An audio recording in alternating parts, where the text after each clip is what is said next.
Allô à toutes avec un crise de gros E à cause que c'est toujours bien la base d'essayer d'inclure tout le monde. Pour celles qui nous écoutent pour la première fois, tout ou pantoute, c'est comme le petit espoir que tu ressens quand tu te lèves, qu'il fait beau soleil, tu feels cute. Puis t'as 5 cœurs, 5 chances dans ton horoscope. Ah, ça va bien. Pour ce tout dernier épisode de la saison, on termine notre bloc de 2 épisodes sur la spiritualité et le féminisme, en s'attardant sur les liens entre le féminisme, le queerness et les pratiques divinatoires et magiques. Laurie a rencontré les astrologues et autrices Myriam de Gaspé et Marie Zandraos pour discuter de leur vision décloisonnée de l'astrologie. Puis on va conclure avec une participation spéciale de Tout ou Pantoute saison 3 à la fin de l'épisode, une collaboration qui nous a fait triper ben raide puis qui va vous faire regretter d'avoir fait stop avant la fin si jamais c'est votre genre. On va commencer cet épisode-là direct là, à la vitesse où monte le « ah ben tabarnak » quand tu te files instable puis tu pognes une 8e fois la Maison Dieu comme carte centrale de ton tirage de tarot. Ça m'arrive tout le temps. Ici Alexandra Turgeon. Et Laurie Perron. Vous écoutez Tout ou Pantoute. Tout ou Pantoute.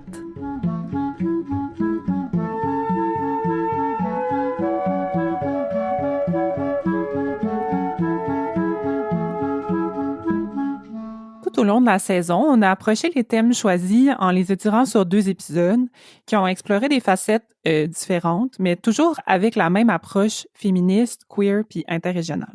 Un des épisodes était plus intello-recherche philosophique, remise en question de tout, et l'autre plutôt créatif, artistique, féerique. Et aujourd'hui, c'est Laurie qui prend le lead pour une dernière fois avec un épisode ancré dans son univers créatif et sensible. Avant de commencer, si jamais vous avez le goût d'entendre encore plus d'épisodes de Tout ou Pantoute où on parle un peu de sujets connexes sur des angles différents, on vous propose de vous abonner à notre Patreon. Au patreon.com/toutoupantoute, c'est une bonne façon de nous soutenir puis d'avoir du contenu, en fait, exclusif. On a mis des bonus à chaque mois depuis janvier, puis on va continuer de vous mettre des petites surprises pendant nos grandes vacances d'entre-saison. Puis vous pouvez aussi nous faire des dons non récurrents si, comme moi, vous avez peur de l'engagement, un petit peu. Les liens pour faire ça sont dans les notes de l'épisode. Et vous pouvez évidemment juste continuer d'être là puis nous écouter, mais là, pas à partir de maintenant parce qu'on est en petit break jusqu'à la prochaine saison. Bon, on y va. On y va! Les pratiques divinatoires, là, en général, c'est un sujet très large. Puis surtout que je peux pas faire autrement qu'intégrer à tout ça la magie puis la sorcellerie parce que c'est ce qui me rejoint le mieux. Mais dans l'entrevue qu'on va vous présenter très bientôt, j'ai voulu m'intéresser plus spécifiquement à l'astrologie parce que son essor vraiment fulgurant dans les communautés autour de moi depuis quelques années me fascine vraiment beaucoup. Puis aussi parce que je suis vraiment critique de cette forme de pratique divinatoire-là en tant que telle. Tu sais, j'ai aimé l'astrologie basique des horoscopes de journaux beaucoup dans mon adolescence.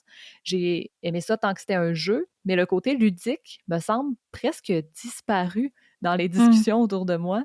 Puis ça me fait peut-être un peu peur ou ça me chicote un peu. Fait que j'ai voulu en parler avec des pros. J'ai discuté avec donc Marie Zandraos, qui est titulaire d'une maîtrise en création littéraire, qui a été éditrice aux éditions du Remue-Ménage, puis qui se consacre aujourd'hui à l'écriture. Elle a publié dans plusieurs collectifs, puis elle a remporté en 2018 le prix de la Nouvelle Radio-Canada. C'est quand même hot. Moi aussi, j'aurais aimé ça le gagner. Son premier roman, Sans refuge, est disponible chez tous les bons libraires. Toujours voulu dire cette phrase-là. Donc, j'ai parlé avec Maryse et avec Myriam de Gaspé, qui détient elle aussi une maîtrise en création littéraire. Ses recherches portent sur la poétique, la psychanalyse et le féminisme. On attend éminemment son premier livre, qu'on a très, très hâte de lire. Elle va nous en parler dans l'entrevue. Toutes les deux sont passionnées d'astrologie. Elles ont co-signé un excellent texte dans la revue Liberté, dans le numéro La disparition du ciel. Je vous mets tout ça en note d'épisode. Un texte qui s'intitulait donc Les firmaments suspects, petite apologie de la croyance astrologique. Donc, je nous lance dans l'entrevue à l'instant.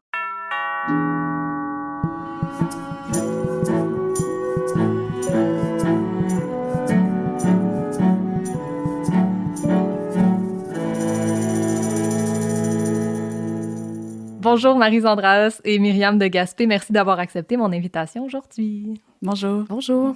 Pour commencer doucement, pour que nos auditoristes apprennent à vous connaître tranquillement, je me demandais peut-être si vous pouviez nous parler chacun de vos parcours, qu'est-ce qui vous a poussé vers l'astrologie, puis concrètement, à quoi ressemblent vos pratiques astrologiques? De mon côté à moi, en fait, ça a vraiment été un hasard, ma découverte de l'astrologie. J'étais en Argentine pour un échange étudiant. Puis ma colocataire, qui était argentine, qui s'appelle Agostina, était vraiment fan d'astrologie, puis elle connaissait plein de choses là-dessus. Puis à un moment donné, elle m'a demandé c'était quoi ma date de naissance. Elle a fait ma carte du ciel.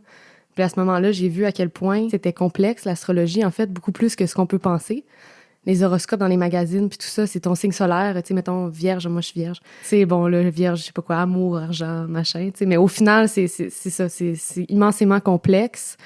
Puis aussi, ce qui m'a intéressé, c'est que ça permettait de comprendre la complexité des personnes, puis des relations aussi.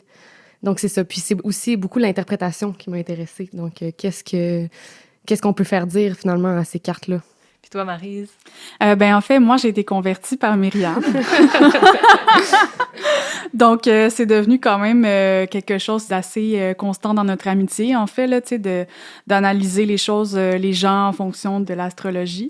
Moi, quand j'ai vraiment embarqué, j'étais dans une période de crise personnelle qui équivalait à mon retour de Saturne, qui est une période entre les 28 et les 31 ans, où la vocation est appelée à se redéfinir, en fait, comme l'ordre de notre vie va changer. Donc, moi, je suis tombée dans l'astrologie à ce moment-là. Puis, je dirais que du côté comme plus concret de ma pratique, c'est vraiment, moi, plus aux cartes du ciel, là, tu sais, que je m'intéresse. Donc, à l'analyse des cartes du ciel, davantage que les transits, donc comment les planètes bougent en ce moment. Je m'intéresse aussi énormément à essayer de comme comprendre, en fait, qui est l'autre, qui on est nous-mêmes, quels sont nos défis dans la vie, comment est-ce qu'on avance, qu'est-ce qu'on va être appelé à avoir comme trajectoire.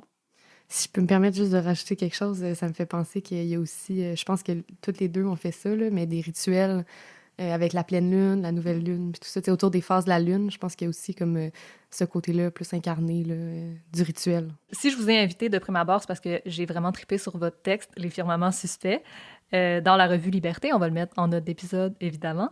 Puis dans ce texte-là, vous parlez du fait que l'astrologie, c'est à la mode, particulièrement chez les milléniaux, puis dans certains milieux précisément. Faisant partie de la communauté queer, je confirme que c'est très, très présent dans la communauté. Être queer sans connaître minimalement son ascendant puis la position de la lune à sa naissance, c'est vraiment s'attirer les foudres de pas mal tout le monde dans la communauté. Qu'est-ce qui fait en sorte, selon vous, que l'astrologie est aussi populaire dans cette communauté-là? C'est pas nouveau l'intérêt de la communauté queer pour l'astrologie, ça remonte pas mal aux années 60, avec la montée du New Age. En fait, si on prend par exemple les lesbiennes séparatistes, elles ont vraiment comme rejeté les religions patriarcales puis homophobes au profit de nouvelles religions comme l'astrologie, la sorcellerie, le tarot. En fait, c'est pas tout à fait des religions, là, c'est plutôt des formes de croyances, je dirais. Puis ça, historiquement, c'était comme moqué puis réprimé par l'Église et la science, puis c'était aussi utilisé pour réprimer les femmes, donc elles ont revalorisé ce qui était délégitimé d'une certaine manière. Je pense que les queers recherchent là-dedans leur culture d'appartenance parce qu'ils en ont pas à la base. En fait, leur histoire a un peu été coupée. C'est-à-dire qu'il y a quand même plusieurs peuples où le queer, c'était vraiment comme accepté, ça faisait partie, tu sais, chez les Autochtones, les Two-Spirit, en Inde aussi.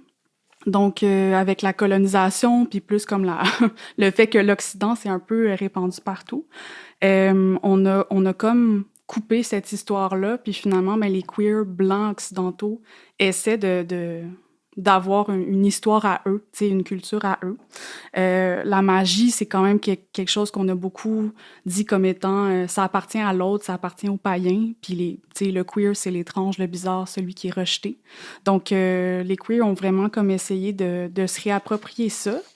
Mais au-delà de ça, comme plus de façon contemporaine, je pense qu'avec la fluidité des genres aujourd'hui, puis le fait qu'on est comme vraiment moins dans l'identification par rapport à l'orientation sexuelle, fait qu'on dirait qu'on trouve une manière de s'identifier davantage à travers l'astrologie. Puis c'est aussi un genre de code, je dirais, là, tu sais, qui fédère la famille. On se reconnaît en tant que queer à travers ça. Cela dit, moi, je connais quand même pas mal de queers qui sont critiques de l'astrologie puis qui sont vraiment tannés de ça.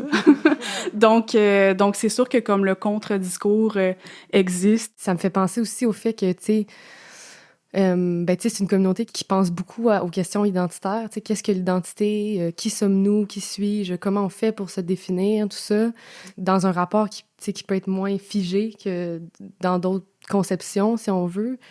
Puis je pense que l'astrologie, ça permet ça d'une certaine façon parce que ça donne des clés sur qui on est. Mais en même temps, il y a une certaine latitude qui permet que on puisse l'interpréter comme on veut, tu sais, puis s'en ressaisir, tu sais, puis l'habiter vraiment, là. Ouais, c'est clair. Il y a quand même plus d'options que dans la classique binarité des genres de t'es homme ou femme, tu sais.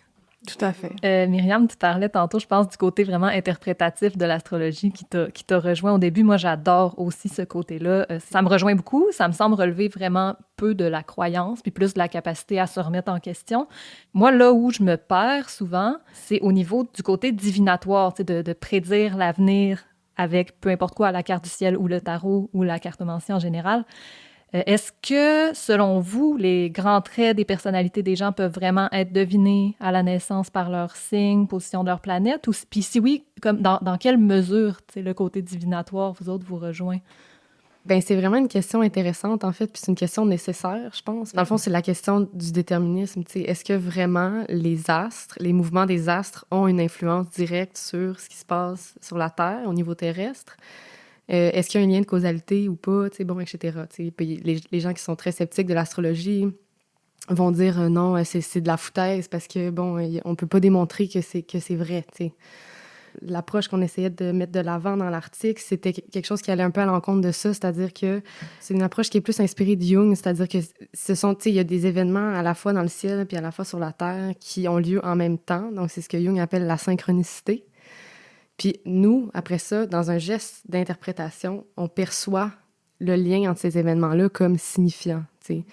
C'est-à-dire que finalement, c'est une interprétation, tu sais. Puis après ça, on met des symboles sur le ciel, tu sais. C'est-à-dire pourquoi, par exemple, les étoiles ont été reliées de telle façon, selon tel dessin. Pourquoi, après ça, c'était un poisson. Puis après ça, pourquoi le poisson, c'est telle signification. C'est toute une symbolique qui relève de l'interprétation, tu sais. Je pense que nous, notre approche de l'astrologie, c'est plutôt une approche interprétative, tu sais, puis qui prend conscience du fait qu'on ne sait pas, en fait, exactement c'est quoi le lien, mais qu'il existe cette science, si je peux me permettre, là, bon, entre guillemets, parce que c'est très polémique, là, de l'appeler science, là, on va dire discipline, qui existe, et donc on peut essayer de voir, tu sais, qu'est-ce que ça a à nous dire, cette affaire-là, tu sais, dans le fond. Donc, pour revenir à ta question, moi, personnellement, puis Maryse, peut-être, je sais pas si tu es d'accord, mais j'ai l'impression que oui. Par exemple, un bébé, tu sais, qui va naître, mettons, puis qui est prévu pour tel jour, là, puis on va faire sa carte du ciel d'avance, par exemple, tu sais. Je pense pas que la carte va nécessairement nous dire qui va être cet enfant-là, tu sais, qui va être cet être-là, mais tu sais, on peut tirer des grandes lignes, tu sais, puis après ça, voir si ça colle, tu sais, puis à travers ce rapprochement-là, puis cette comparaison-là, trouver du sens, tu sais. Mais moi, j'essaie vraiment de m'échapper de cette question-là de la causalité parce que personnellement, je trouve pas que c'est une question qui est utile ni intéressante. C'est-à-dire, il faut la poser, mais il faut vraiment sortir de ça. Ouais, puis ça nous met prisonniers aussi là, d'un destin tracé d'avance. Là. C'est vraiment, je trouve que c'est le contraire de quelque chose qui est libérateur, là, finalement, de se dire que, OK, ben les étoiles sont placées de telle manière, puis ça veut dire que c'est telle chose qui va m'arriver, là, tu sais. Même, je pense qu'on peut dépasser la carte du ciel puis être appelé aussi à passer les défis qu'on a, là. Dans le texte, Les firmaments suspects, que je vais citer tout le long, fait qu'à un moment donné, je vais arrêter de dire le titre, ou pas, parce qu'il est vraiment beau. Bravo pour le choix du titre. Vous décrivez vous-même l'astrologie comme un mélange d'astronomie puis de religion. Est-ce que vous la concevez comme une pratique spirituelle, sinon un art, une science, un mélange? On touchait un peu au sujet il y a 2 secondes, mais j'ai le goût de vous entendre. Ben en fait, moi, je serais tentée de dire que c'est comme un mélange de tout ça, puis rien de ça à la fois. Non, mais c'est vrai parce que on dirait que dès qu'on commence à le mettre dans une des catégories, ça fonctionne pas, tu sais. Mais ce que je peux dire, c'est que à la base, là, tu sais, si on fait comme un bref portrait de l'histoire de l'astrologie a précédé l'astronomie. Donc, dans le fond, en Égypte antique, ils ont commencé par faire un calendrier puis mesurer le temps à travers les étoiles. Puis c'est en observant le ciel, finalement, puis le temps, le calendrier, que là, après coup, c'est devenu la prédiction, tu sais, la prédiction de l'avenir. Puis aussi, tu sais, les Grecs, par exemple, ont vraiment projeté leur dieu dans le ciel, c'est-à-dire que le nom des planètes qu'on a aujourd'hui, ben, c'est tous reliés à la mythologie grecque. Donc, Mercure, c'est Hermès, c'est le dieu messager, etc. Mars, c'est le dieu de la guerre. Donc, c'est pour ça que, tu sais, on disait dans l'article que c'est un mélange d'astronomie et de religion. Je pourrais plus dire que c'est de l'astronomie aujourd'hui, ça c'est sûr. Mais ce qui est intéressant, c'est que quand si on s'intéresse à l'astrologie comme discipline, on ouvre un bouquin d'astrologie, c'est tellement complexe que ça ressemble à une science en fait. Il y a tellement de données à analyser, c'est comme, on dirait que c'est super pointu. Puis même Myriam me disait qu'il y avait un bac en astrologie en Argentine. Mm-hmm. Il y a plusieurs formations spécialisées en astrologie. Oui, vraiment. Donc, c'est pas une science au sens où on l'entend avec la méthode scientifique qu'on a aujourd'hui, mais ça pourrait être considéré comme tel. Ça peut être considéré comme religion parce qu'on a bel et bien des pratiques spirituelles reliées à ça. Puis c'est aussi un art dans le sens où c'est une pratique de l'interprétation. Puis nous, ce dont on parlait dans l'article, c'est qu'on conçoit un peu le ciel comme un texte à partir duquel on écrit notre propre texte. Donc, c'est ça que je répondrais à cette question, ma foi, un peu complexe. Puis, tu sais, par rapport à la science aussi, tu sais, je pense que ça dépend beaucoup. Tu sais, qu'est-ce qu'on entend par science? Tu sais, c'est comme si on prend pour acquis une certaine définition de la science, qui est vraiment une définition de notre époque, là, tu sais, qui est basée sur le fait que, bon, il y a la méthode, bien, sur la méthode scientifique, en fait, c'est l'observation, bon, l'hypothèse, l'expérimentation, bon, la réfutation ou de l'hypothèse ou la confirmation, tout ça. Mais tu sais, au final, ce mot-là, il y a eu des définitions différentes selon les époques, tu sais, puis ce qu'on essaie aussi d'avancer, c'est le fait qu'on sépare beaucoup science et croyance, ou science et religion, tu sais, bon, croyance, religion, spiritualité, tout ça, là, qu'on peut lier, là. Mais au final, tu sais, la science se base aussi sur une croyance, tu sais, c'est-à-dire que si on va de l'avant pour essayer d'expérimenter certaines choses, c'est parce qu'on croit potentiellement qu'il y a un lien entre telle chose et telle chose qu'on veut creuser, bon, tout ça, tu sais. Donc, puis dans l'astrologie, je pense qu'il y a aussi un savoir, tu sais. La science, c'est aussi un savoir. Puis un savoir qui est millénaire aussi, puis qui est basé sur de l'observation empirique. C'est ça qui est super intéressant, c'est que c'est des gens qui ont regardé le ciel, qui ont tiré toute une série de conclusions avec ça, mais tu sais, qui vraiment ont servi de tremplin là, pour l'astronomie, en fait, tu sais. Donc, c'est important de se le rappeler aussi que ces frontières qu'on a aujourd'hui, qui ont l'air très impossibles à dépasser, sont poreuses, en fait. Ouais.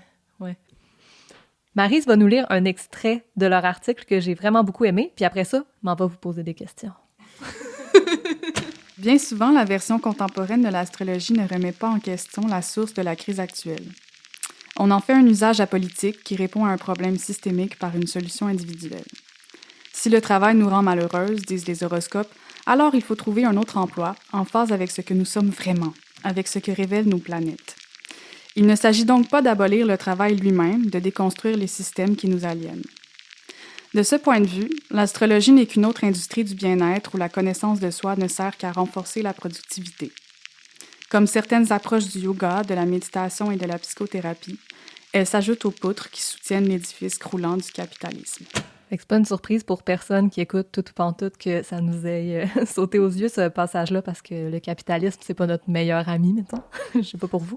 En effet. Mais je me demandais, par rapport à ce passage-là, comment l'astrologie peut être pratiquée de façon politique, mettons, au contraire, puis en quoi elle a le potentiel d'être concrètement anticapitaliste? Ben c'est sûr qu'on réinvente pas la roue, là.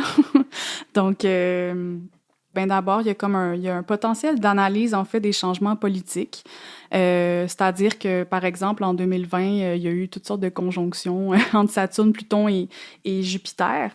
Puis, ça marque une grande transition, en fait, du côté de nos sociétés. Tu sais, il y a quand même eu le coronavirus, il y a eu Black Lives Matter, tout ça. Donc, je pense que ça nous permet de comme décentrer le point de vue, en fait, puis de concevoir plutôt les problèmes sociétaux dans leur globalité. Aussi, comme ces conjonctions-là, certaines de ces conjonctions-là ont eu lieu pendant la Première et la Deuxième Guerre mondiale. Donc, c'est pour dire que souvent, c'est ça, comme l'astrologie peut nous éclairer sur ces grands changements politiques-là. Puis, mettons, c'est super intéressant d'observer aussi le cycle des générations à travers Pluton. Pluton, c'est une planète lente qui va passer comme une quinzaine d'années là, dans un même signe. Corrige-moi, là, Myriam, si je suis pas... ouais, c'est ça. Donc, par exemple, si on pense à la Gen Z, ils ont Pluton en Sagittaire, donc ça va vraiment être des révolutionnaires. Ça va être des personnes qui vont militer. Moi, je pense qu'ils vont vraiment travailler très fort pour empêcher la dégradation du climat. Tu sais, qui sont souvent très, très informés, très érudits, en fait, à leur manière. Puis, eux, ils vont amorcer des changements dans la société. Puis après, la génération alpha qui s'en vient, eux vont avoir Pluton en Capricorne. Donc, ils vont davantage mettre en application ces changements-là. Tu sais, Capricorne, c'est le signe du travail. Donc, ils vont bosser vraiment très fort, là. Donc, on peut le voir en termes d'analyse politique, mais moi, je pense aussi que les rituels qu'on organise entre nous, plus concrètement, c'est assez intéressant parce que c'est des rituels qui coûtent rien. Tu sais, dans le capitalisme, en fait, pour guérir du capitalisme, il faut tout le temps qu'on paye. C'est-à-dire que on paie, tu sais, pour une thérapie, pour faire du yoga, là, tu sais, etc., comme on le disait dans notre article, mais ces rituels-là ne coûtent rien. Tu sais, on les fait entre nous, c'est des petites communautés de care qu'on va créer à travers ça. À la nouvelle lune, par exemple, on fait des souhaits pour les 6 mois à venir. Donc, je pense qu'il y a quand même un geste anticapitaliste, en fait, à travers cette pratique-là de l'astrologie. Pour moi, c'est plus dans le micro, tu sais, dans le sens où ce que ça peut permettre l'astrologie, c'est justement une conscience. Tu sais, dans le fond, c'est une pratique spirituelle. Fait que, tu sais, c'est dans notre rapport au monde que ça se joue. Tu sais, comment on investit le monde, comment on se conçoit, nous, par rapport au monde, comment on se conçoit dans nos relations avec les autres. Puis ce que l'astrologie, ça permet. Puis moi, c'est ça que ça m'a appris, en fait. Là, ma grande leçon de l'astrologie, c'est ça, c'est de porter une attention à la spécificité des relations puis leur complexité aussi. Tu sais, tout le monde est différent. Chaque relation est différente. Finalement, c'est ça. C'est dans le fond, ça permet une forme de connaissance de soi puis du monde qui implique, tu sais, un détail puis une écoute qu'on n'a pas le loisir d'avoir dans cette société-là dans laquelle on vit, tu sais, où on n'a pas le temps, où on n'a pas, tu sais, ça... C'est de s'asseoir puis c'est de réfléchir, tu sais. C'était ça le sujet, d'ailleurs, du dossier de la revue Liberté dans laquelle on a écrit. Ça s'appelait « La disparition du ciel ». Puis c'était un numéro, justement, sur la disparition de la spiritualité dans les sociétés occidentales modernes. Puis je pense que, justement, de ramener ce côté-là, qui a complètement disparu, ce qui, selon moi, va vraiment de pair avec le développement du capitalisme, bien, ça permet, justement, d'essayer de réinvestir le monde d'une autre façon, là, qui soit pas tout le temps lié à l'argent, en fait. Ouais, puis parlant de ça, du maudit capitalisme, l'astrologie a aussi été marchandisée comme à peu près toute dans la vie. Est-ce que vous pensez que cette marchandisation-là, je pense, mettons, à la mettre dans les journaux ou dans certaines revues spécifiques pour attirer un nouveau public ou aux grandes applications comme CoStar, est-ce que cette marchandisation-là nuit à la discipline ou est-ce que ça augmente le nombre d'adeptes? Qu'est-ce qu'on en fait? Comme est-ce que CoStar puis sa popularité, c'est positif ou c'est négatif pour la pratique astrologique? Tu sais, l'astrologie, c'est pas quelque chose... je pense qu'on a quand même toujours payé d'une manière ou d'une autre pour aller voir les voyants, tu sais, les personnes, les astrologues. C'est un travail qui mérite aussi d'être payé. Donc, je pense que de ce côté-là, il n'y a pas vraiment de problème. Les applications comme CoStar, c'est sûr qu'ils font vraiment beaucoup d'argent avec l'astrologie, mais en même temps, si ça peut permettre de démocratiser ce savoir-là, tant mieux. Le problème, le problème qu'on voit à travers ça, là, c'est Myriam qui m'en avait parlé, donc je surfe un peu sur ton idée, c'est que il y a beaucoup de ces applications-là, en fait, qui nous donnent pas accès au fonctionnement de l'astrologie. Donc, tout ce qu'on a, c'est des interprétations de ce que ces planètes-là disent sur notre compatibilité ou notre personnalité, mais on voit pas comment ça fonctionne une carte du ciel. On peut pas comme s'autonomiser par rapport à ça. Donc, ça serait un peu ma critique par rapport à ça. Mais cela dit, tu sais, je trouve ça vraiment intéressant, la culture des mimes d'astrologie, par exemple, tu sais. Je pense qu'il y a quand même une communauté qui se crée autour de ça, puis que certaines personnes en tirent du cash, c'est pas tant pour moi l'astrologie, c'est pas quelque chose qui est comme un truc pur à préserver, tu sais, absolument. C'est à la fois positif et négatif pour moi parce qu'il y a une forme de démocratisation. Puis ça, c'est intéressant puis c'est important parce que c'est bien que ce savoir-là, ça reste pas... que les gens puissent avoir eux-mêmes les clés pour interpréter leur carte du ciel puis comprendre c'est quoi l'astrologie plutôt que de justement aller consulter un ou une spécialiste, un ou une astrologue qui va simplement leur donner tout cru un peu ce qu'il y en est sans leur permettre de comprendre eux-mêmes. Il faut qu'il y ait une démocratisation, mais que ça soit pas accompagné d'une simplification à outrance de ce que c'est l'astrologie. Justement, CoStar, ça fait ça, là, ça dit rien de comment ça fonctionne, ça fait juste donner des vérités un peu toutes crues. Donc, c'est ça, il y a comme un bon puis un mauvais côté à ça, parce que, je sais pas, la bonne nouvelle astrologique se répand, là, dans le sens, ça existe, c'est utile, c'est le fun, pourquoi pas, sauf que des fois, c'est le fun de pouvoir aller plus loin que ça, Par exemple, par rapport à CoStar, une de mes grandes critiques, c'est que je trouve que, ils vont juste comme nous donner des petites descriptions précises là, de comme, bon, telle planète en tel signe, ça veut dire quoi. Mais la carte du ciel en tant que telle, je pense qu'ils viennent tout juste de la rajouter, mais avant, on voyait même pas le graphique. Ouais, ben je pense qu'il y a effectivement des éléments qui sont évacués, donc ça fait que les interprétations, si on prend en compte un plus grand nombre d'éléments dans la carte, effectivement, peut-être que les interprétations seraient un peu différentes, Puis, il y a plusieurs interprétations possibles d'un même aspect ou d'une même planète dans une certaine position. Puis, moi, j'aime ça rappeler ça toujours. Quand je fais des lectures de cartes du ciel avec des amis, je leur dis ça parce que je veux pas qu'ils pensent que c'est moi qui ai la vérité puis que ce que je dis là, c'est la seule interprétation possible parce que c'est pas vrai. Il y en a plein.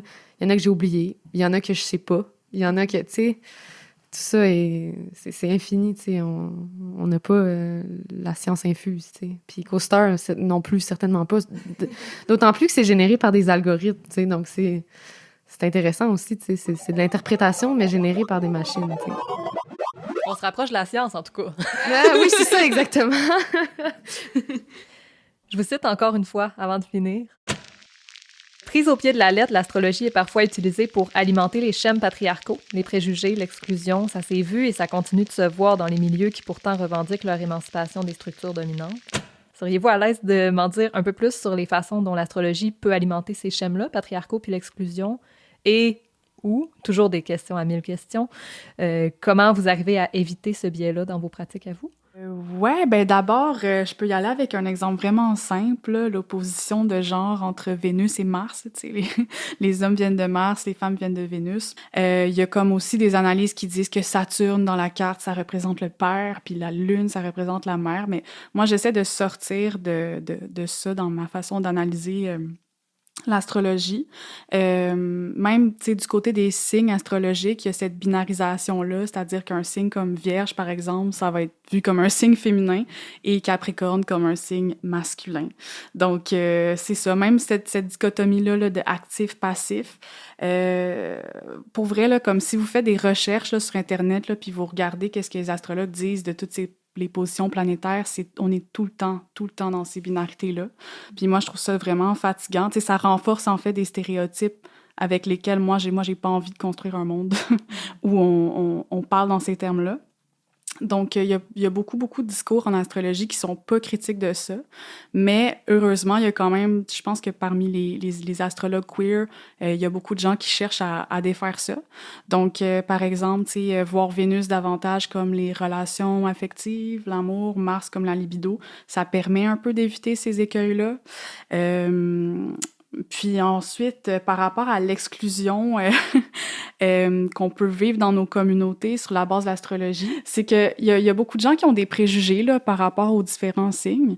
Fait que, tu sais, c'est l'idée de comme exclure quelqu'un dans un projet parce que cette personne-là est, par exemple, elle serait Capricorne. Tu sais, je pense que l'astrologie, ça devrait plus comme nous ouvrir à l'autre que nous fermer à l'autre, en fait. Ouais, puis cette exclusion-là, tu sais, qui est basée sur les signes, pour moi, c'est complètement anti-queer, en fait, parce que c'est tellement figé, tu sais, c'est de dire que, mettons, tel signe est telle chose, qui est déjà une lecture précise, tu sais, qui est pas nécessairement la même pour tout le monde.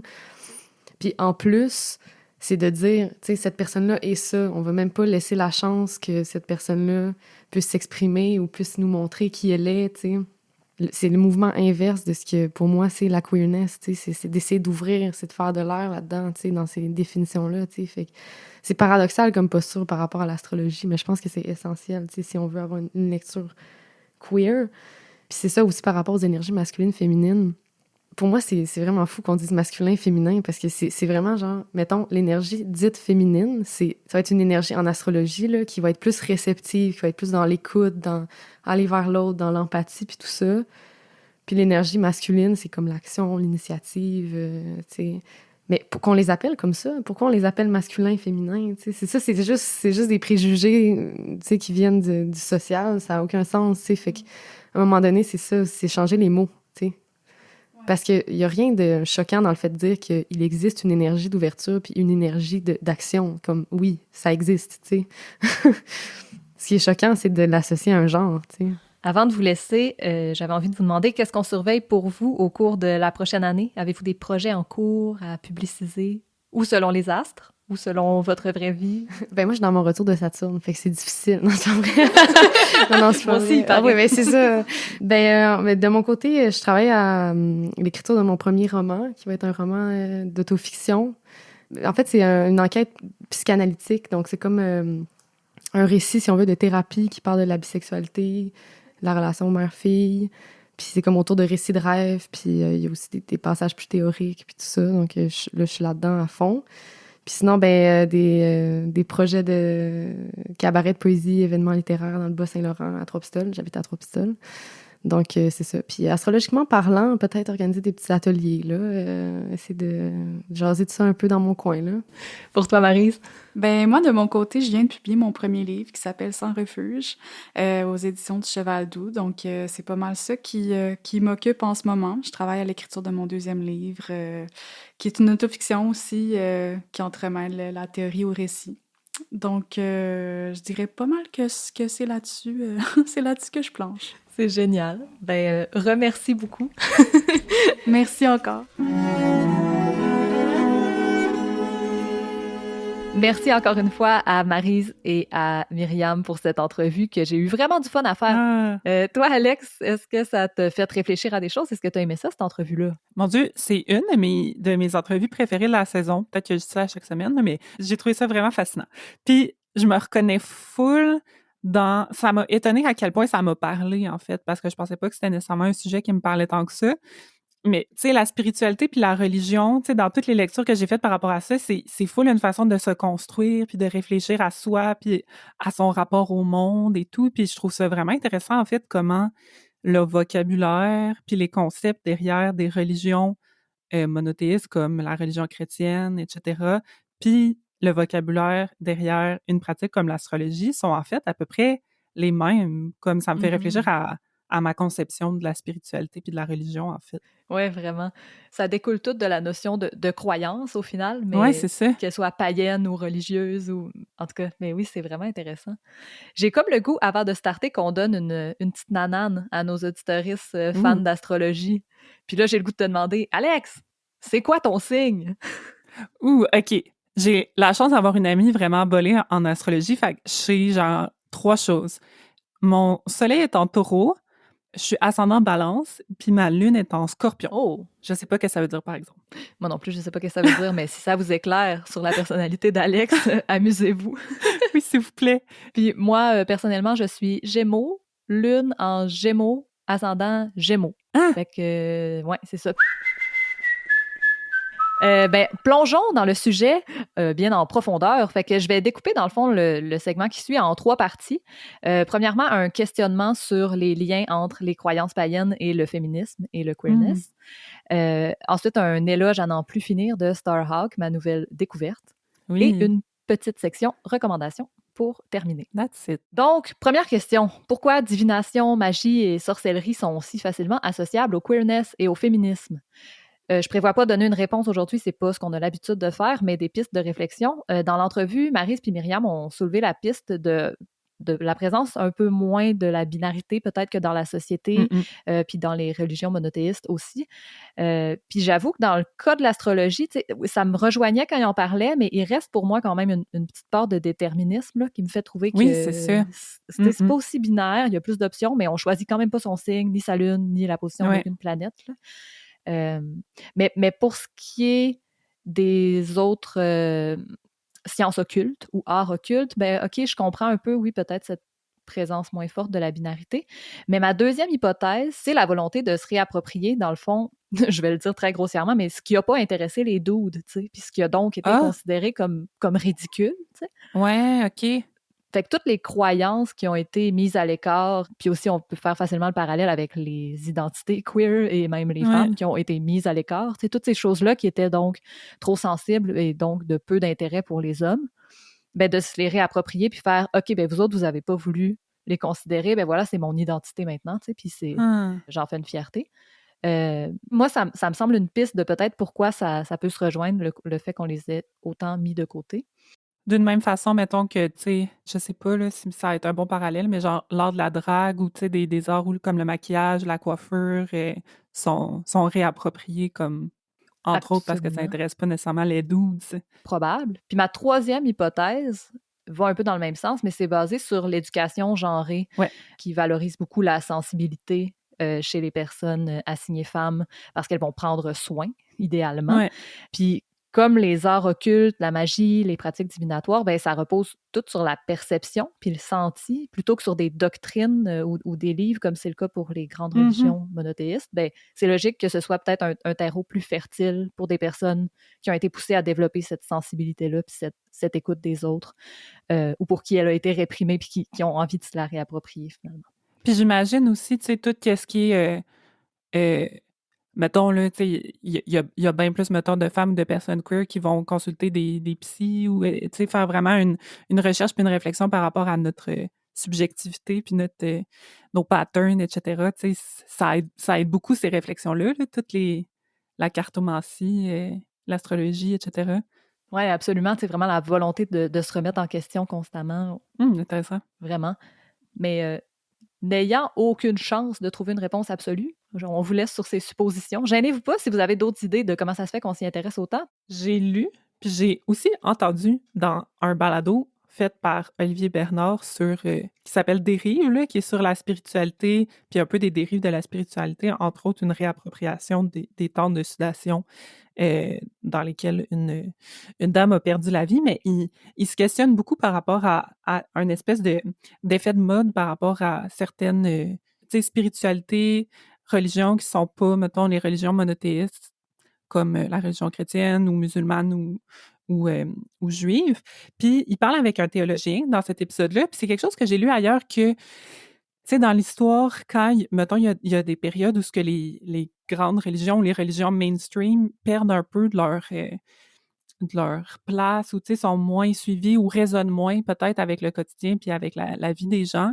Mais il y a souvent un mouvement où les religions néo-païennes recommencent à prendre plus de place. Tu sais, c'est arrivé au Moyen-Âge, c'est pas la première fois que ça arrive que, mettons, tu sais, je dis pas qu'il y a plus de personnes qui s'identifient aux religions plus mainstream, mais tu sais, dans un monde plus moderne, il y a des fois des gens qui s'en détachent puis qui sont intéressés par d'autres types de religions parce que ça fit mieux avec leurs valeurs. Fait que c'est intéressant de voir que, tu sais, c'est pas nécessairement directement en lien avec le féminisme puis la queerness, mais en même temps, oui, parce que, tu sais, c'est des personnes peut-être qui se sentent moins appelées par ces religions-là puis qui vont explorer d'autres types. Mais c'est intéressant de voir que c'est un mouvement qu'on a vu souvent dans l'histoire. Oui, absolument. Puis c'est ça qui est à la base du néopaganisme. Tu sais. C'est le concept même des sorciers-sorcières néo-païens ou des croyances néo-païennes. C'est de ramener ces croyances-là. Puis il ne faut pas oublier que l'être humain a une partie de son cerveau consacrée à la question de la foi puis de la croyance. C'est quand même comme... Ça fait partie de nous fondamentalement, le besoin de croire en quelque chose.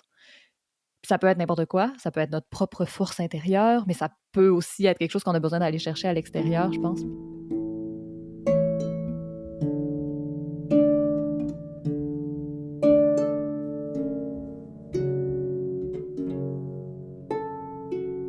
Je me dirige tout de suite vers ma deuxième partie de segment où je m'en vais vous jaser de sorcellerie. parce que c'est un aspect aussi quand même important de la spiritualité queer et féministe autour de moi. Tu sais, l'image de la sorcière, comme c'est quelque chose qu'on essaie de se réapproprier beaucoup. Puis moi, je suis tombée sous le charme, sous le choc, sur le cul, en amour, tombée, tout ce que vous voudrez, avec Starhawk. J'ai pas fini de lire Rêver l'obscur parce que je l'ai découvert dernière minute en faisant mes recherches sur cet épisode-là, mais je le dévore à la vitesse de l'éclair, là. Je vous le conseille à 100%. Puis j'avais envie de vous offrir une mini initiation aux bases de sa réflexion pour vous donner le goût de sombrer comme moi dans l'abîme de la lecture. Mais ça me tente parce que je la connais pas beaucoup, Starhawk. OK, ben je m'essaye à t'initier, puis après, on le lira ensemble. Ça va être le fun. Oui. Fait que, ben, premièrement, pour la situer un peu, Starhawk se définit comme une sorcière néo-païenne. Elle définit la magie comme the art of changing consciousness at will, fait que l'art de changer sa conscience selon notre désir. Selon cette définition-là, ben, la magie comprend l'action politique, dans le fond. Ouais. Puis moi, déjà là, j'étais pas vendue, mais ça me parle, tu sais, j'étais comme... c'est parce que j'aime pas quand ces pratiques-là sont complètement... Ben, j'aime quand ils sont ludiques, mais quand c'est complètement apolitique, ben, j'ai tendance à trouver que c'est juste un jeu puis ça vaut pas nécessairement la peine de s'y attarder autant. Ouais. Trop apolitique ou trop centré sur l'individu et non la recherche de changement politique et social. Là. Ça peut être une espèce de dérive un peu. Exactement. Puis c'est ça qui est vraiment intéressant avec Starhawk, c'est que un des concepts clés de son livre, c'est le pouvoir du dedans. Fait que c'est le pouvoir qu'on a en nous qui est tellement en opposition avec les croyances du pouvoir sur, le power over, dans le fond. Ouais. Le power over, elle l'associe au pouvoir des fusils, de la violence, de tout ce qui implique d'agir sur la vie des autres, même le capitalisme, tu sais. Ouais. Puis le pouvoir du dedans, qui est d'ailleurs plus proche de l'étymologie du mot pouvoir, là, de podere, qui est être capable. Elle associe à comme être capable de grandir, de créer, de construire, de faire des choix, tu sais, de réfléchir, d'agir en général. Ouais. Puis ça, c'est quand même une posture qui est plutôt individuelle dans un sens, parce que le pouvoir du dedans, c'est vraiment nous, qu'est-ce qu'on peut faire, mais justement, c'est pas qu'est-ce qu'on peut avoir, mais bien, c'est quoi les actions qu'on peut poser pour améliorer le monde dans lequel on vit finalement. Puis ce pouvoir du dedans-là, ben, c'est aussi de considérer ses besoins, ses émotions, ses désirs, bref, tout ce qui relève de la corporalité comme des forces, pas comme des éléments chaotiques de nature qu'on doit réprimer, contrôler. Puis ça, c'est vraiment le cas, ben, entre autres dans la religion catholique, là, c'est assez évident. Là. Mettons, tout ça est associé à la femme, toutes les épreuves corporelles de menstruation, d'accouchement, de grossesse. Ça, c'est toute la corporalité de la femme. Puis Dieu, ben évidemment, lui, est vu comme un homme, il est immatériel, il n'a pas de corps. Mais dans la vision de Starhawk, ça, le corps et tout ça, ben c'est notre outil avec le pouvoir sûr. C'est comme ça qu'on perçoit les choses, c'est comme ça qu'on peut agir dessus, puis ça fait partie de nos forces en tant qu'être humain, finalement. Puis selon elle, le pouvoir sûr, ben c'est comme c'est la source de la destruction du monde. C'est le lien entre les atrocités qui peuvent être juste reliées ensemble par justement la volonté de contrôle, qui mène à de la violence. Ben oui. Puis pour la citer, encore une fois, dans une phrase qui me full marquer, c'est « Si nous voulons survivre, la question devient comment renversons-nous, non pas ceux qui sont actuellement au pouvoir, mais le principe du pouvoir sûr. » Oui, mais tellement, c'est ça, c'est qu'il faut changer les questions. Puis tu sais, c'est de la job. C'est sûr que c'est un peu utopique là, de réfléchir à un monde qui va être complètement changé puis passer de un à l'autre. Là. On est creux en hostie là, dans nos systèmes, mais ça fait quand même du bien de s'ouvrir un peu à ces possibilités-là puis d'au moins faire les changements peut-être à petite échelle. Tu sais. Vraiment. Puis il y a un autre concept qu'elle développe qui est le concept d'immanence. Qui est comme la conscience du monde puis de tout ce qu'il compose comme étant dynamique, interdépendant, en interaction, puis infusé d'énergie mouvante, disons. Puis, selon elle, ben, quand on considère le monde avec cette vision-là, qui est d'ailleurs présente dans plein de croyances autochtones, puis même de religions polythéistes ou d'animisme et compagnie, ben, le pouvoir, c'est, comme je disais un peu tantôt, c'est plus quelque chose qu'on peut posséder. C'est quelque chose qu'on peut faire. Puis cette notion-là, ben, est vraiment indissociable de l'interconnexion puis de l'intersectionnalité qu'on commence à intégrer justement dans nos réflexions féministes et compagnie, puis de la reconnaissance de la valeur de chaque apport aussi minime qu'il soit au portrait global de la vie. Puis tout ça, c'est de la sorcellerie, là. C'est de la magie, tu sais. Au final, le mot magie qu'elle utilise, elle dit elle-même, là, tu sais, la magie, la sorcellerie, la old religion, l'ancienne religion, c'est juste, c'est des choix de mots, tu sais, qu'on peut faire. Puis elle a choisi magie parce que, justement, c'est un peu confrontant, puis ça va piquer des gens. Mais l'important, c'est vraiment comme, qu'est-ce que nous, on va en retirer, tu sais. Il y a des images qu'elle décrit dans son livre comme l'image de la déesse à laquelle moi je me reconnais pas du tout, mais même quand elle la propose, elle spécifie que prenez-le si ça vous rejoint, puis sinon c'est pas grave, l'important c'est vraiment, tu sais, une croyance, c'est pas nécessairement essentiel de la partager avec tout le monde, l'important c'est de le vivre, c'est d'en faire quelque chose qui a du sens, tu sais. C'est tellement subjectif, les croyances, là. Encore une fois, c'est vraiment des outils pour, genre, répondre au mystère de la vie, entre guillemets, là. Puis c'est pour ça que, tu sais, des mots comme magie peuvent être utiles parce que, tu sais, c'est des affaires qu'on peut pas avoir des réponses nécessairement tout le temps super, genre, appuyées ou solides béton. C'est plus comme c'est philosophique, ça me fait full penser tout ce que tu dis à toutes les réflexions que j'avais eues pendant que je préparais l'épisode sur le care, tu sais, le fait que, en tout cas, moi, je relie beaucoup notre détachement de notre corps puis de notre espèce de désir de contrôle par rapport à qu'est-ce qu'on considère comme des défaillances, mettons, les menstruations, avoir mal à quelque part, être fatigué, mais qui sont plutôt, tu sais, comme juste des signaux que notre corps nous envoie puis qui sont juste, tu sais, le fait qu'on est en vie. Puis, tu sais, ça me fait penser aussi à qu'est-ce que notre invité de l'épisode sur le cœur disait par rapport à notre relation avec les autres individus, puis tu sais, le fait qu'on est vulnérable, puis qu'on est tout interconnecté, puis que c'est notre relation avec les autres qui nous rend vivants, puis humains, mais qui nous rend aussi, je sais pas, faisant partie d'un tout, d'un monde qui peut être magique ou qui peut ne pas être magique, mais en tout cas, c'est intéressant, puis je trouve que ça fait beaucoup de sens, en fait. C'est abstrait parce que ça s'appelle la magie, mais au final, c'est tout aussi concret que n'importe quoi autour, là, tu sais. Ouais, ouais.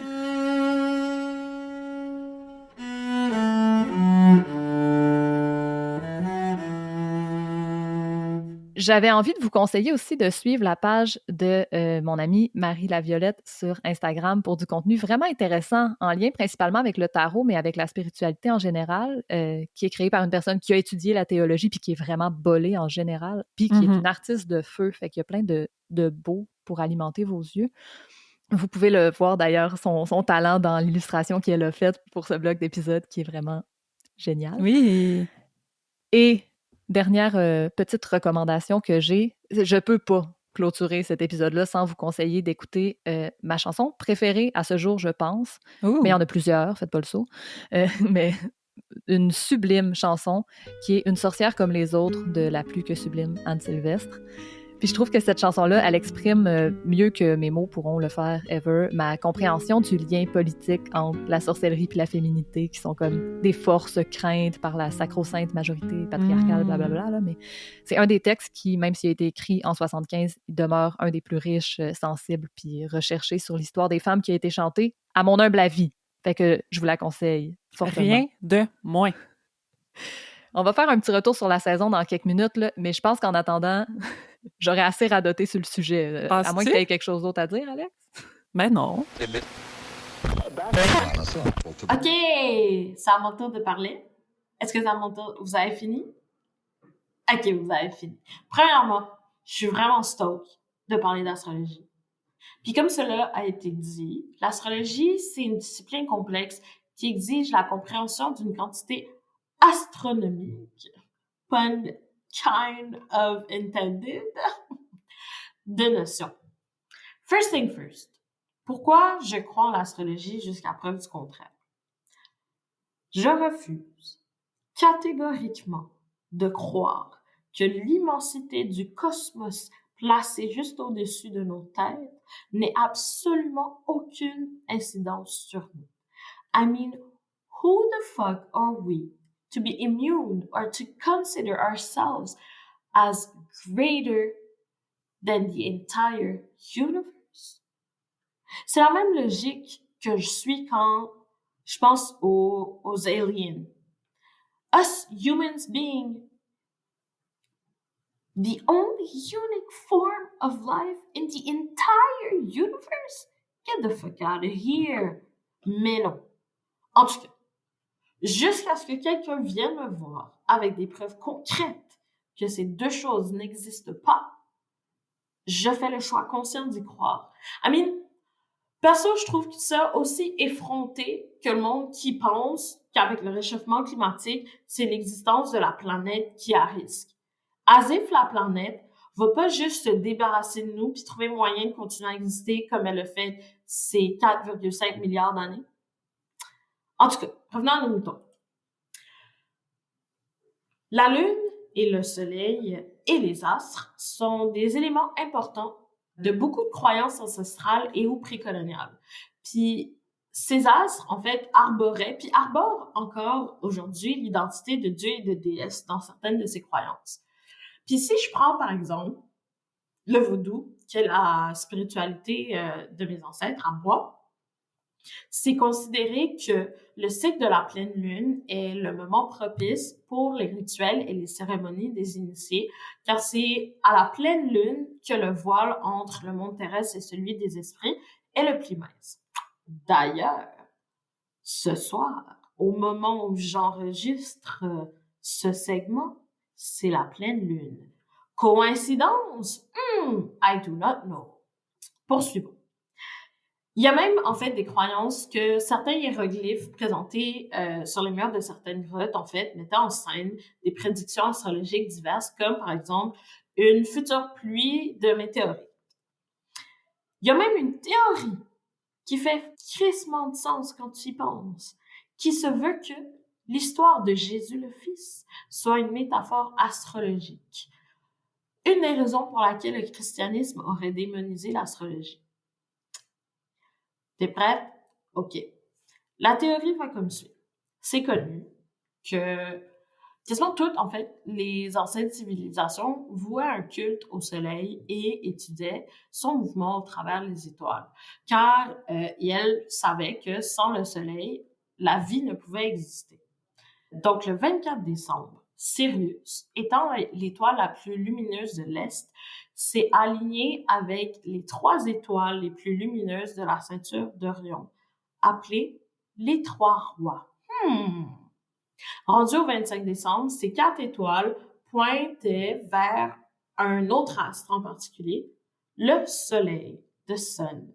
Maintenant, la Bible veut que les 3 mages se sont fiés à l'étoile la plus lumineuse de l'Est pour se localiser en direction du Fils, a.k.a. the Sun. Quant à Marie, elle représenterait la constellation de la Vierge, étant aussi référée comme étant la maison du pain, car août et septembre représentaient la période de la récolte. Enfin bref, Bethléem étant le lieu de naissance de Jésus, se traduit comme étant The House of Bread. Maintenant, du 22 au 24 décembre, c'est le moment où le soleil arrête son mouvement vers le sud, en fait.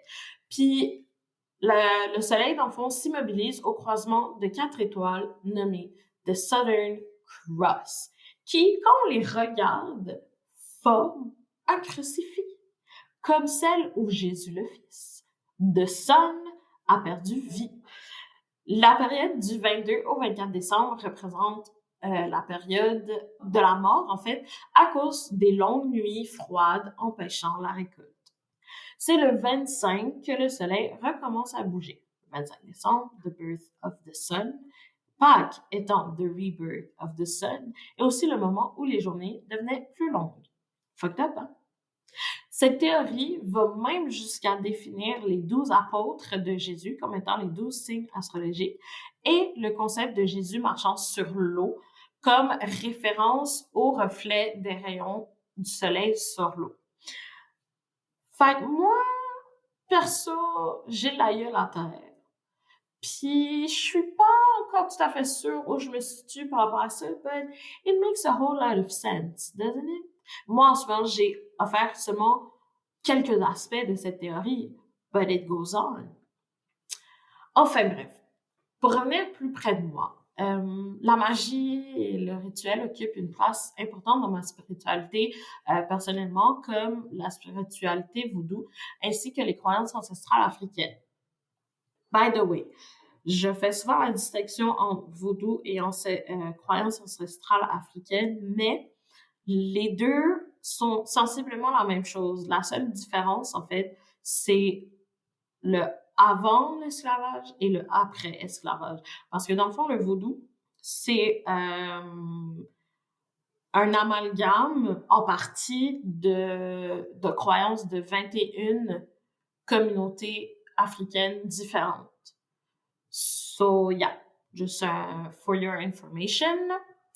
Puis, pour continuer sur ce que je disais, venant d'une lignée vaudouisante sans pour autant être pratiquant, tous, en fait, pratiquant la magie et les dons sont quelque chose qui circule dans notre famille.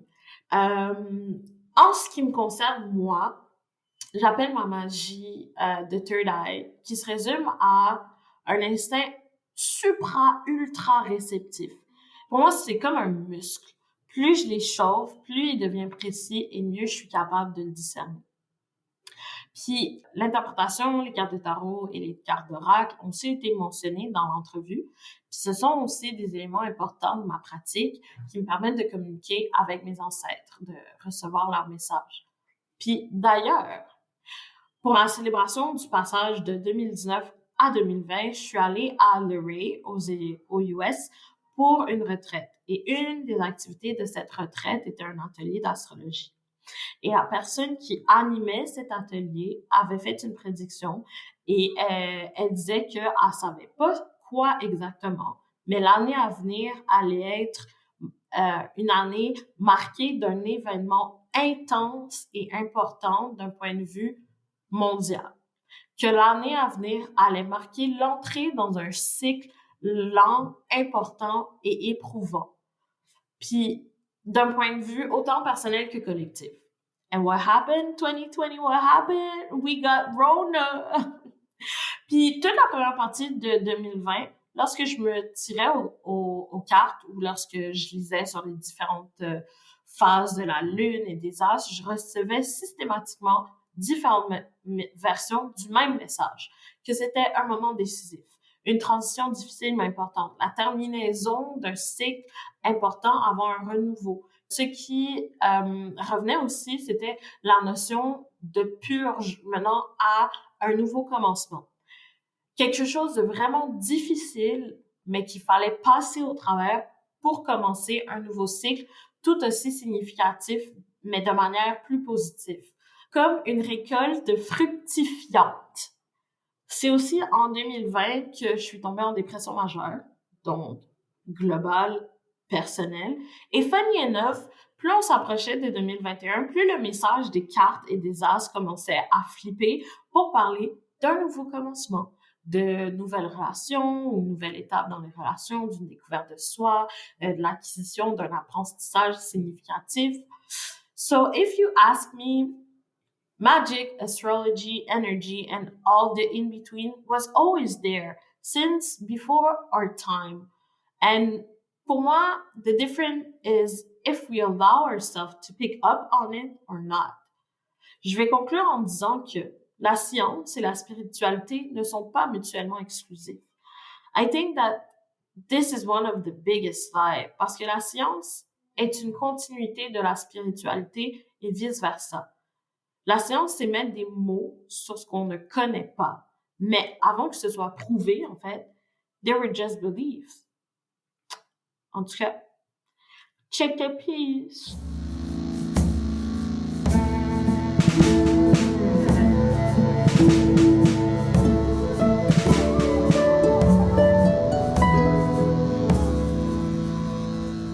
Merci à Myriam Gabrielle Archin de nous avoir coupé la parole, encore une fois.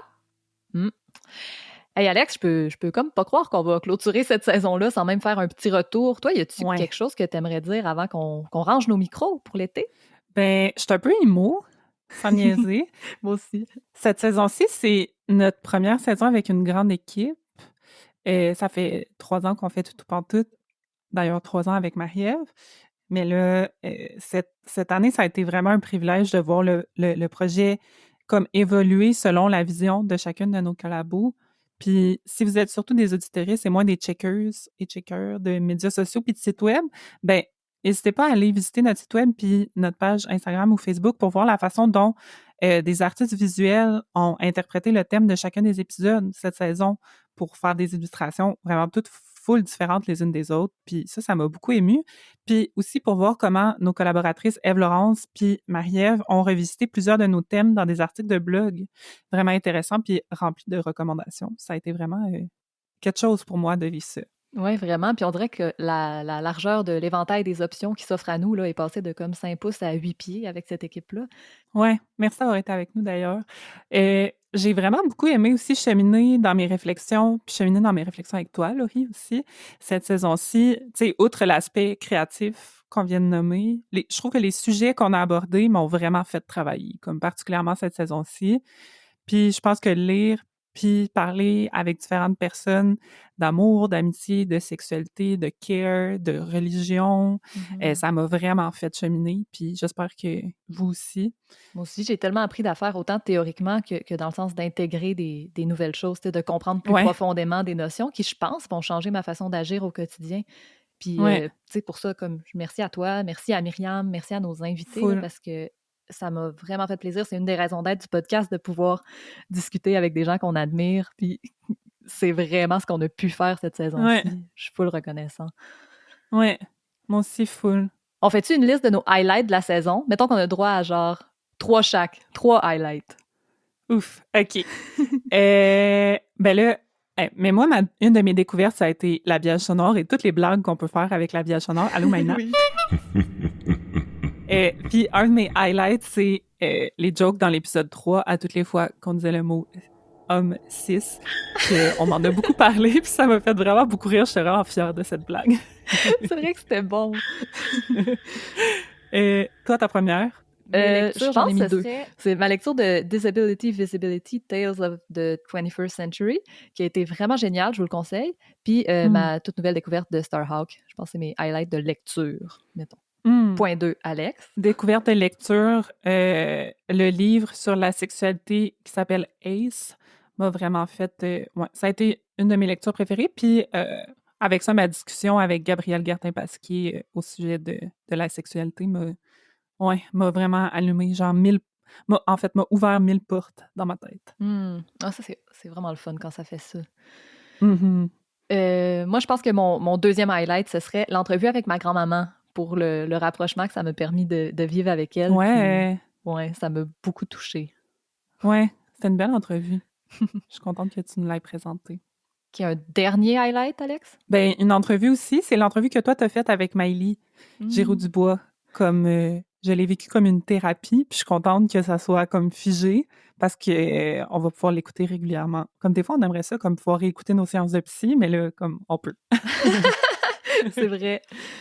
Puis je pense, moi, mon dernier highlight, c'est définitivement la table ronde que Myriam a faite avec Joliane puis avec Maya Cousineau-Molène. Ça m'a appris beaucoup, puis j'ai appris beaucoup du fait de ne pas être là, justement, puis de juste l'écouter, mais à l'intérieur de notre propre projet. Puis en tout cas, j'ai eu vraiment c'était génial, c'était riche, puis c'est vraiment. Mon highlight. Vraiment un épisode fabuleux. Ouais. Fait qu'avant de vous laisser, j'ai comme le goût de vous dire, si vous avez l'habitude d'arrêter votre écoute avant les remerciements, peut-être aujourd'hui spécifiquement, comme c'est le dernier épisode de la saison, je vous conseille de les écouter au complet pour voir l'ampleur de notre équipe, c'est qui est là-dedans, parce que c'est du monde dévoué, c'est du monde incroyable là, qui nous aide de semaine en semaine à réaliser notre projet. Puis juste pour apprécier leur travail, je vous souhaite de continuer jusqu'à la fin aujourd'hui. Bon point. Fait qu'on va conclure notre dernier épisode de la 3e saison de Tout Pantoute avec ça. Merci spécialement aujourd'hui à Myriam de Gaspé puis à Maryse Andraos pour l'entrevue faite avec Laurie. Si tout va bien, on va vous revenir l'hiver prochain avec une toute nouvelle saison, puis on espère qu'on va continuer de s'actualiser nous-mêmes comme des personnes qui pratiquent une spiritualité quotidiennement.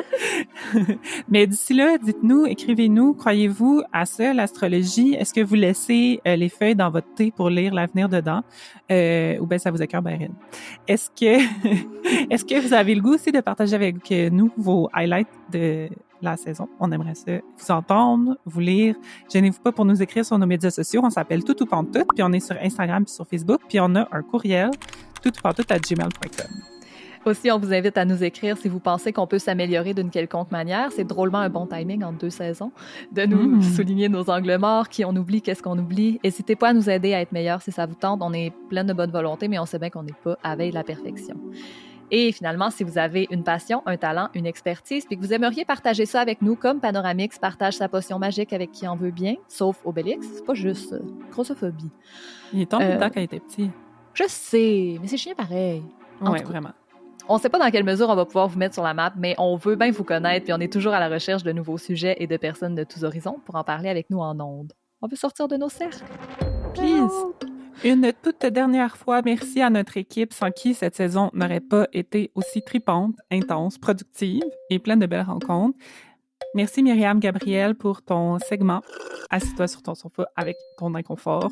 On apprécie vraiment beaucoup. Merci à Élise Vendée pour la musique originale, avec Christelle Saint-Julien à la harpe et Henri June Pilote aux percussions. Merci à Marie-Frédérique Gravel pour le mixage et mastering de cette musique. Merci à Audrey Laperrière pour notre visuel, à Cassandra Cachero pour nos photos, à Marin Blanc pour le graphisme. Merci Marie-Ève Boisvert pour le montage, Maïna Albert pour l'habillage sonore. Merci Ève-Laurence Hébert pour la coordination, Mélissa Elmer à la gestion des médias sociaux. Merci à Émile Perron et Katharina Villard-Morin pour notre site web. Merci Émilie Duchesne pour la transcription des épisodes. Merci au Conseil des arts du Canada de son soutien. Puis finalement, merci vraiment à vous autres d'avoir joué avec nous. Bye bye! Bye! J'ai le goût de brailler! Bye!